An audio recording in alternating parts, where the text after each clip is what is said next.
Base umpire Billy umpired our college games, so they do have a good crew out here today. Yeah, these guys are not just high school umpires. They're that good, and that is a swing and a miss, and the catcher holds on, and that was an enormous couple of strikeouts by Kyle Walder, making a statement, but the Phantoms get a couple back after 6 full innings. It is Upper Moreland 7 and Phoenixville 3. We're going to take another look at our screen. I want to thank all our sponsors. Run with the Dog. Check them out on the web at www.demdogsports.com or give them a call at 800-440-0774. They specialize in sporting goods, team uniforms, field equipment, sports medicine, spirit wear, training aids, and accessories. Also, Keystone Green. Get to know them. Keystone Green Building Supplies provides modular solutions and supplies great people and healthy building materials to companies focused on affordable results and a sustainable future. They're providing outsourced employment services. Check them out on the web. Just Google up KeystoneGreen.com. And, of course, the Bala Financial Group. You can give them a call at 856-273-0800. They're located at 208 Lancaster Road in Devon. Don't get a retirement headache. Let them help you with Retirement Ready. Just give them a search engine on the web, Bala Financial Group Incorporated. And there's the beautiful Skip Wilson Field, Temple University, Ambler campus. Rod Johnson, our Villanova coach, color commentator on Bernie Gallagher, your play-by-play guy. Our entire PCTV Network crew doing a splendid job in our second broadcast. About a week ago, we were fortunate to bring the Pac-10 Championship baseball into your living room, where Boyertown defeated Springford in a thrilling game. Leading off now here in the top of the 7th inning for Upper Moreland, the Golden Bears, number 11, the DH, Mike Janis.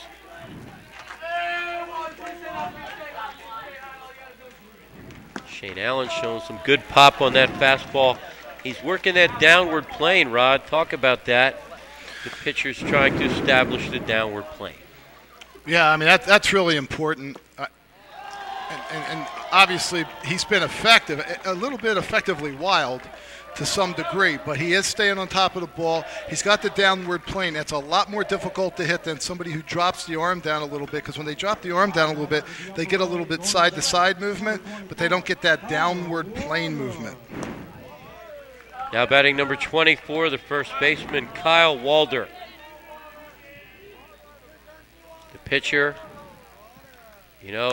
Walder bloops one into center field. Second baseman, Colin Ammon, runs over, makes a nice hustling play. You got to give a lot of credit to the Upper Moreland pitcher who just lined out. Kyle Walder has been effective. Oh, very much so. He's worked out of a couple jams. We talked earlier about how many runs you can generate with 2 outs, and unfortunately today, Phoenixville was unable to generate runs with 2 outs. Pat Driscoll, the catcher, number 5, steps up with his hefty 354 batting average. Another outstanding player that I can certainly remember driving down to see them play not that long ago for the Phoenixville Phantoms was, I believe the pitcher's name was Steve Shoemaker, and their catcher Creighton Gubanich. And I'll tell you what, at the high school level, they were fun to watch. And of course, Gubanich, one of the few players in Major League history who can say that his very first hit as a Major League player was a grand slam for the Boston Red Sox. Not many people can say that. I know one that can't. Who's that? At the Major League level. That's a Major League level. That's pretty amazing, isn't it? Unbelievable. I think that might have been the best battery that I have seen in this area, with Creighton Gubanich and Steve Shoemaker. Shoemaker went to Alabama, didn't he, after he graduated from Phoenixville? Had a nice career, Division I. And he could hit. And if I'm not mistaken, he made it to the AAA level in the minor leagues. He did. I think he might have been on that swing shift too for the big leagues in the spring training. Okay. We do have a runner in at first base. Number 4, Kyle Irwin, will run for the Golden Bears of Upper Moreland as the 9-hitter. Number 1, Tyler Force, the right fielder, steps up, trying to get some more insurance runs. As there are 2 outs in the top of the 7th. Phoenixville down to their final 3 outs when they come to bat as the home team in what is the District 1 championship. The winner will advance to state playoffs. The loser, your season is over. And Rod, even if Phoenixville does not rally and get the 4 runs to extend this game or 5 to win it, what a season it's been. They really were not on the radar. Thought to be a little bit of a semi-reload, kind of rebuilding year. But Ashburn, their senior leader, their catcher, Ammons, Allen, the 3 A's, Ammons, Allen, and Ashburn, certainly rallied this team around, made the Final 4, and played Boyertown tough in that semifinal. Bernie, I agree with you. I just think as a player, once you get to this spot, it is so disappointing. It takes you a little bit of time just to understand what you accomplished. And so I hope these guys do take that opportunity to sit back and say, where were we in the fall? Where were we early spring? And how far did we come? And I think the measurement of a good team is how far you came from the beginning of the season to the end. Absolutely.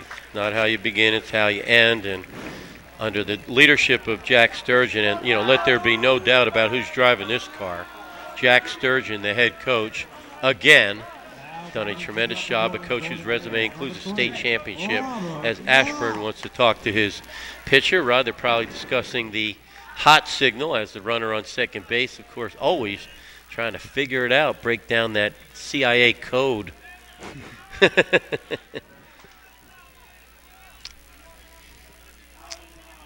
That'll bring to bat number 3, the dangerous leadoff hitter, Robert Knox. On base percentage of .517, .442 batting average, and he started this game off with a bang off the center field wall. Almost hit Debbie Tellis out there standing on the top of the van.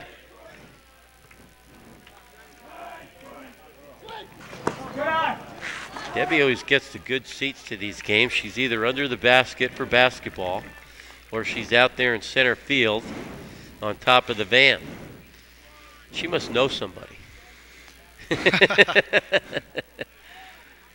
Well, I got to get to know somebody because right now you could cook an egg on my forehead. Yeah, it's a little hot here in the sun, I must say. I'm glad I've been working out this week, getting acclimated to the heat because it certainly is a scorcher. We are staring directly into the sun.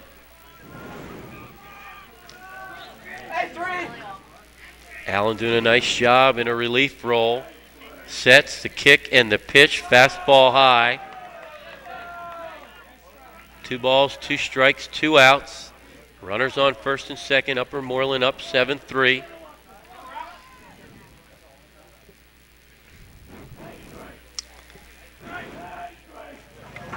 Breaking ball, chases it, popped up, should be the 3rd out of the inning.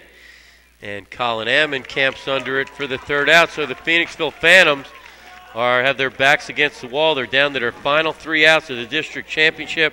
We are going to stay here and take a look at our screen and thank our wonderful crew out here way early, doing all the prep for this game. Our valiant leader, CEO Constantine Gus Tellis, head tennis coach at Pottsgrove High School, had a nice young team there, exciting team this year. The lovely Olivia Protheroe, my favorite Delaware Blue Hen. Marilyn Miller bringing us positive energy over there at the first base camera. Bucktown's own marvelous Matt Wagner, camera 2 at 3rd base. Debbie Tellis, camera 3. Put me in, coach. I'm ready to play center field. Debbie, a valuable member of our team. The always interesting and exciting Don Lupacchino, camera 4, the diamond view. He's up there in that bucket truck with the birds. And boy, it has been a lot of fun driving all the way over here after school. This beautiful facility in the on a sun-splashed afternoon. And Upper Moreland now looking to put this baby away and repeat as champions. And it appears we do have a new pitcher. They're going to bring in their closer. number 3, Robert Knox, the outstanding left fielder. And there you take a look at our Temple University scoreboard. The line score for Upper Moreland: 7 runs, 9 hits, 2 errors. For Phoenixville, 3 runs, 7 hits, no errors. And Knox will come in and look to put a nail in the coffin and seal this baby. Well, we talked early on, Bernie, before the broadcast about Phoenixville hanging into this thing early, keeping it close into the 5th, 6th inning to see what happened, because I really felt that it was going to be difficult to keep their offense off the board. And as it turned out, the first 4 batters of the game scored. Yep. And that puts you in a serious hole, especially with a team as strong as Upper Moreland, because you know they're going to score again. So you figure you're just not going to have to score 5 to win. You got to score more. Exactly right. Also want to send some shout-outs to some of the other Pac-10 champions that were recently awarded. Boys lacrosse, Springford scoring with 1 second left to win the Pac-10 title in boys lacrosse over O&J. Boyertown girls won their 9th consecutive girls lacrosse title. We also like to acknowledge the fastest man in the Pac-10, Ron Gillespie, 100-meter champion again, and the fastest man in the state. And Rod, the bleacher creatures for Upper Moreland, they've done this before. They're gathered already down that left field line. They're right by the gate, and they know what is about to transpire unless Phoenixville can rally here.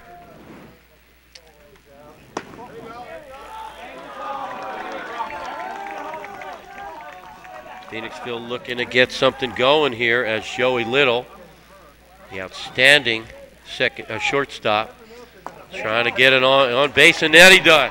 That's a good start. And Rod, you never want to walk the leadoff hitter when your team's up looking to put one away.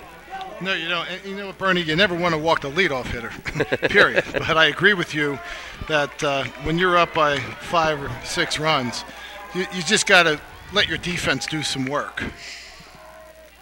Ashburn looking to take a strike as well. Despite his prowess and his power, he's a team guy, and he's thinking, hey, we just need base runners down 4 runs. 1 ball, no strikes to the dangerous Jack Ashburn. And that's a pass ball. The fleet-footed Joey Little will advance to second base. Ashburn, of course, as we mentioned, his father John, who I pitched against in the semi-pro, the adult level, outstanding power hitter, very similar build. The nephew of Richie Ashburn Jr., and of course the grandson of, God bless his soul, Richie Ashburn Sr.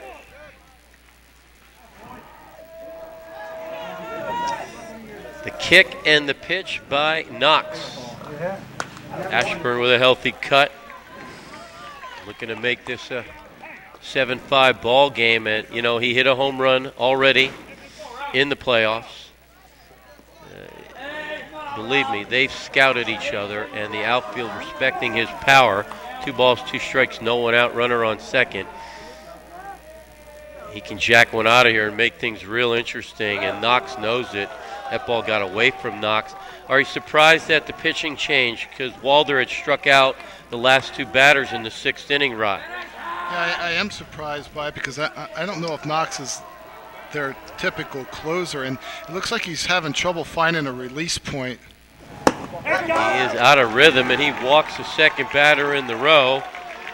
Coach Rare probably second-guessing himself a little bit. They're going to get some bullpen activity. Maybe go out. What do you think about walking out and calming him down a little bit? I think this would be a prudent visit. If you can lie to him, say something to him, make something up, just to get him to get back in rhythm to throw a strike. Colin Ammons showing his hand that he's going to take a strike as well. A little high, but they're getting that. He's given that pitch. At the major league level, that's a good 6 inches high, but of course, at the amateur level, the strike zone somewhat expanded. That way high. Count runs to 1-1. Ammons got some power as well. He has gone yard on several occasions this year. 3-run homer would make it a 1-run ball game. Ball sails way high. Rod, you coach at Villanova Division I.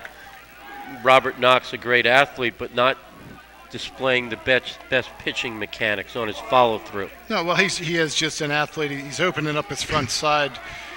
And when you open up your front side and you drag your arm, you typically throw the ball high. Way high. Obviously, he's got to calm himself down. He's got to bend that back, and they're going to call a timeout. And Coach Herrera is going to come out and talk to him, or that is one of Coach Herrera's assistants. The pitching coach will come out